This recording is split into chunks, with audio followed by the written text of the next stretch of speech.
bonjour. J'avais un communiqué important à vous faire. Déjà à vous, les donateurs qui nous avaient accompagnés ou qui continuent à nous aider au sein de la structure Actigva, à tous ces bénévoles qui, parfois quotidiennement, viennent assister ces enfants et puis à la communauté de Lyon. Nous avions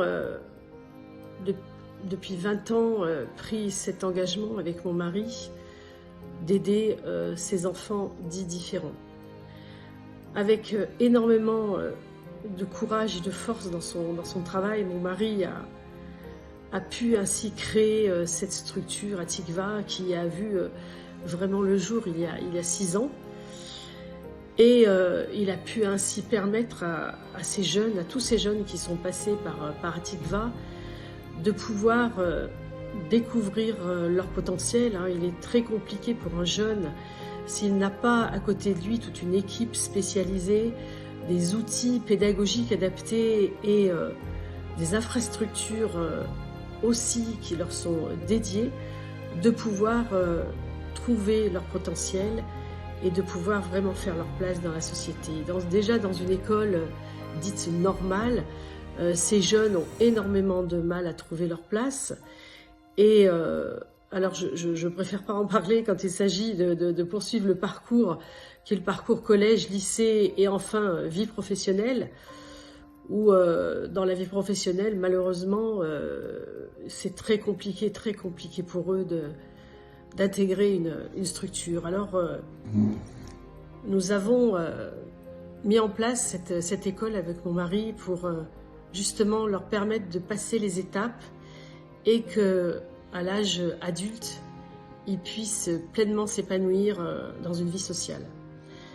Malheureusement, ce drame terrible est intervenu il y a 3 ans et qui nous a obligés à nous repositionner et parfois de façon absolument pas positive, puisqu'on a dû d'année en année fermer des pôles, malheureusement. Et aujourd'hui, eh bien, une page va se tourner, puisqu'à partir de fin juillet, la structure collège existante sera mise aussi en sommeil. Donc, ce n'est pas un livre qui se ferme, c'est une page qui se tourne et la structure Actigva en sommeil pourra naturellement se réveiller un jour si on en a une opportunité. Alors aujourd'hui, qu'est-ce qui va-t-il se passer au mois de septembre, octobre? Alors il y a déjà Ilan et Nathan, mes enfants, qui ont ouvert une entreprise où ils n'embauchent au sein de cette entreprise au moins 60% de personnel en situation de handicap. Donc ils ont prolongé la mission de leur papa à travers cette entreprise magnifique.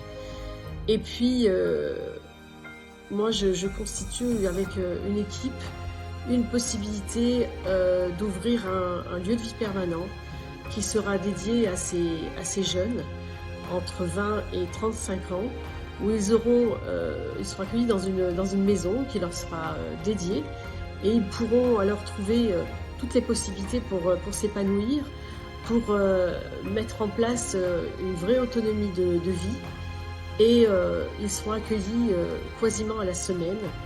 Et ça deviendra vraiment leur maison. Donc je m'y attelle avec toute une équipe vraiment motivée. Et voilà, on change notre fusil d'épaule, mais notre mission, elle continue différemment. Les jeunes adultes ont besoin vraiment de nous parce que ce sont des jeunes porteurs de handicap beaucoup plus lourds que ces élèves avec des troubles d'apprentissage. Ils ont besoin de nous parce que après nous, eh bien, c'est notre angoisse de se demander où seront mis nos enfants. On ne peut pas demander à des frères et à des sœurs d'assumer le rôle qu'ont tenu les parents. Et moi et mon mari, on était vraiment et on est aujourd'hui encore dans cette angoisse de se demander que deviendront nos enfants. Donc ce lieu de vie va vraiment sécuriser les parents en se disant qu'ils auront une place pour y mettre leur enfant. Et je crois que déjà, ça sera un grand plat pour la sérénité de ces personnes. Voilà, en tout cas, je tenais personnellement à vous remercier vous tous qui nous accompagnez, qui avez vibré avec cette école et qui continuez à vibrer. Mais je peux vous assurer qu'on va continuer dans ce sens-là et vous aurez beaucoup de surprises dans les années qui suivront. Merci à vous tous et puis passez une excellente journée.